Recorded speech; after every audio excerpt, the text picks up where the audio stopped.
A decade before Sam Altman released ChatGPT and became the face of the AI revolution, he was the president of Y Combinator, the world's most prestigious startup school. As president of YC, Sam would nurture future multi-billion-dollar names, from Cruise to Flexport to Scale AI. But there was one startup that Sam saw being bigger than all of them. So much so that after this company graduated Y Combinator, Sam became the chairman of the company and led their next investment round. Sam put millions of his own money behind this company and later put his reputation on the line to take it public via SPAC in 2024. That startup is Oklo, and today it's one of Wall Street's highest flying stocks, with shares up 500% in the past year and 200% in 2025 alone at the time I'm making this video. Oklo is promising the world it can build nuclear reactors the size of a hot tub that are self-sustaining, impervious to meltdowns, and operated without any human contact, designed to power data centers, military bases, and oil rigs for 20 years without refueling. Investors aren't just betting Oklo can be the answer to one of the world's most critical challenges in energy production, but also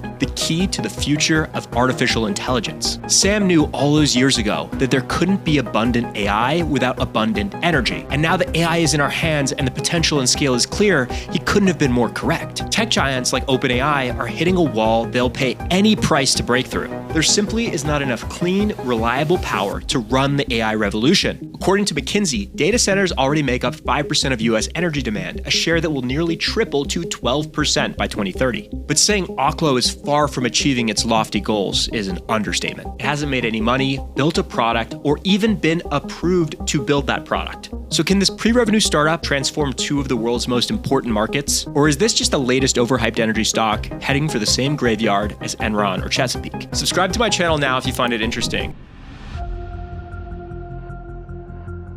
Oklo co-founder and CEO Jacob DeWitt's fascination with nuclear tech goes back to his childhood. It's fitting that he grew up in New Mexico, where the first nuclear weapons were developed in his backyard at Los Alamos. While doing his PhD in nuclear engineering at MIT, Jacob met his co-founder and COO, Caroline Cochrane, where they bonded over their obsession for a natural phenomenon that occurred billions of years ago in West Africa. The Oklo, as historians call it, was a natural nuclear reactor where uranium deposits spontaneously achieved fission and ran safely for hundreds of thousands of years. Jacob and Caroline were so inspired by this, they named their startup after it. Both grew up witnessing the accidents like Chernobyl that turned public interest and funding away from nuclear power. But the reality is that fear over accidents aren't the only reason nuclear production isn't more widespread, currently making up about a fifth of US energy production. Traditional plants are financial disasters, with projects routinely running billions over budget and years behind schedule. To Caroline and Jacob, there had to be a better way. Instead of building massive, complex plants that took decades to construct, what if you could build small, self-regulating reactors that could be manufactured in factories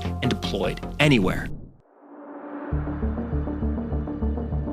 Oklo's goal is to be everything traditional nuclear reactors are not. Take a plant like Vottle in Georgia. It's taken over 15 years to build, cost over $35 billion, and covers thousands of acres of space. The reactor vessel alone weighs 1,200 tons and requires specialized transportation and massive cranes just to install. Plants like these need thousands of workers to operate safely. They require direct connection to major electrical grids. Critically, they consume enormous amounts of water, up to 3 liters for every kilowatt hour of electricity produced. The complexity is staggering. So traditional reactors have thousands of safety systems, backups for the backup systems, and rooms that look like NASA mission control. When something goes wrong, the consequences can be catastrophic. Now picture this instead. A power source the size of a shipping container buried underground that needs no fueling, requires minimal maintenance, and can be operated remotely. That's Oklo's Aurora reactor, which can generate 15 to 75 megawatts, enough to power 10 to 60,000 homes, or more importantly, enough to run a large data center or military base for 20 years without refueling. The key differentiator you should really remember about Oklo is that it uses fast neutrons instead of the slow neutrons that traditional reactors depend on. This allows it to use a special fuel called HALEU, high assay low enriched uranium, which is more concentrated, enabling a much smaller reactor core while still producing significant power. Another key differentiator is that Aurora doesn't rely on proximity to water or the use of it. Instead of water cooling, it uses liquid metal coolant transported through advanced heat pipes. This means the reactors can be deployed anywhere, even in remote deserts, removing the geographical constraints that have confined nuclear energy.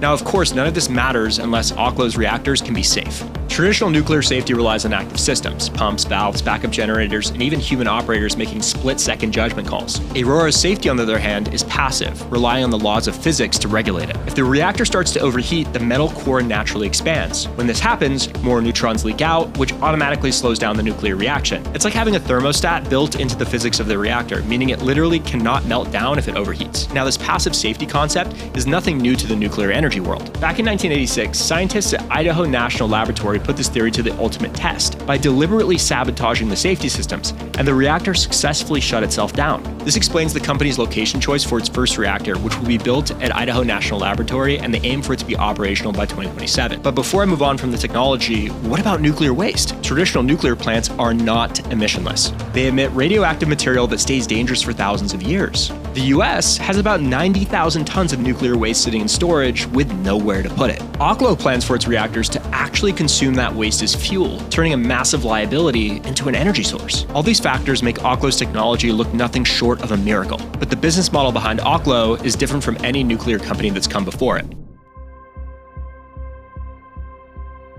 Most nuclear companies try to sell you a reactor. Oklo wants to sell you the electricity. Instead of customers having to buy, license, and operate their own nuclear plant, Oklo will build, own, and operate the reactor themselves. Customers sign long-term power purchase agreements, buying Oklo's clean electricity at a fixed price for 20 or 30 years. So who exactly are these customers, though? Well, to Oklo's advantage, they're some of the most lucrative entities on planet Earth. Data centers, military bases, and industrial sites like oil and gas fields. These power-hungry installations are often cut off from traditional power sources, and they're begging for Oklo to fuel them.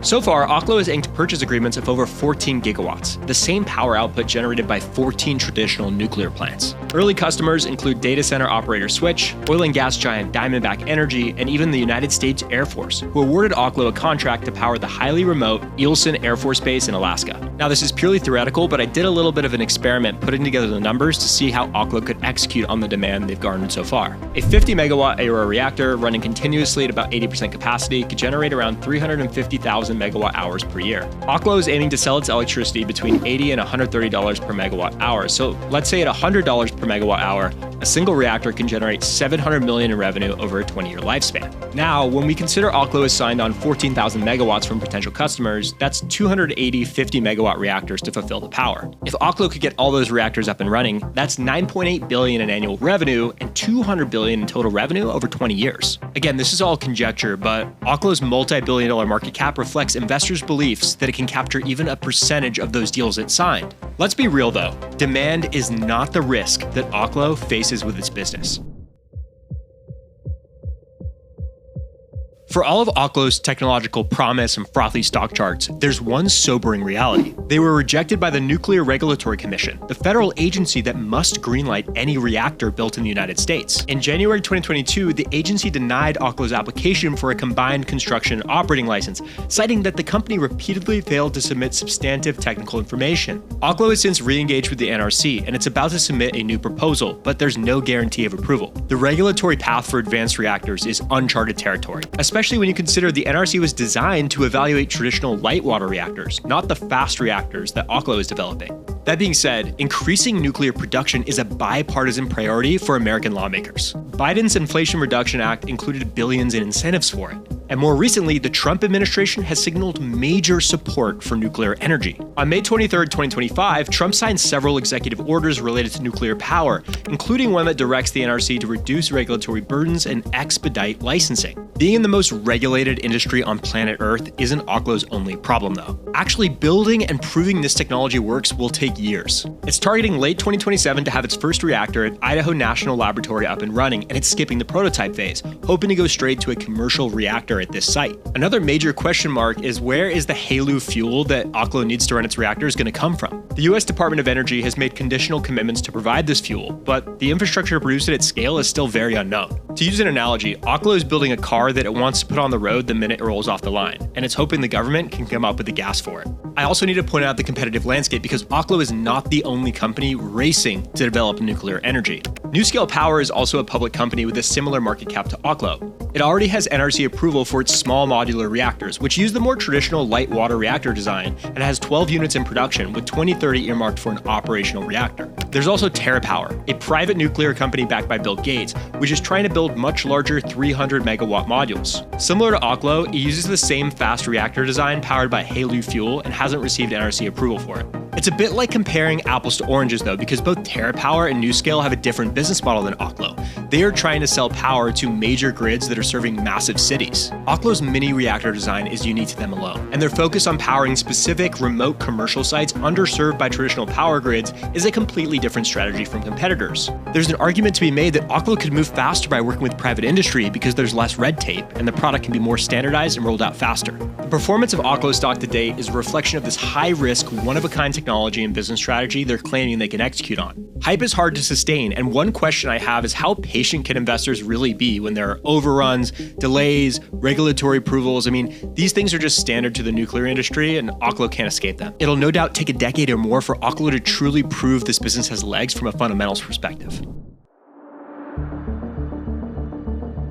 In March of this year, a handful of the world's largest companies, including Amazon, Google, and Meta, as well as 14 banks and 31 countries, made a pledge to play a role in tripling global nuclear capacity by 2050. The mandate for the world to invest in nuclear energy isn't limited to governments and utilities. The world's most valuable companies and biggest banks have a mandate to put capital behind this industry. It's clear that traditional reactors can't be built fast or cheaply enough to make it happen, and there are only a handful of companies far along enough to deliver a miracle. But out of the companies chasing a new nuclear future, Oklo's distinct focus on powering the needs of AI make it a one-of-a-kind energy and AI stock in one. Like I said at the beginning of this video, data centers are expected to take up 12% of US power demand by 2030. If you believe in the promise of artificial intelligence, betting on Oklo might be no different than betting on Nvidia or Google. So let me know in the comments, what do you think of Oklo and the future it's trying to create, and how are you playing the stock as an investor? And before you go, make sure to subscribe to my channel for the best public company breakdown.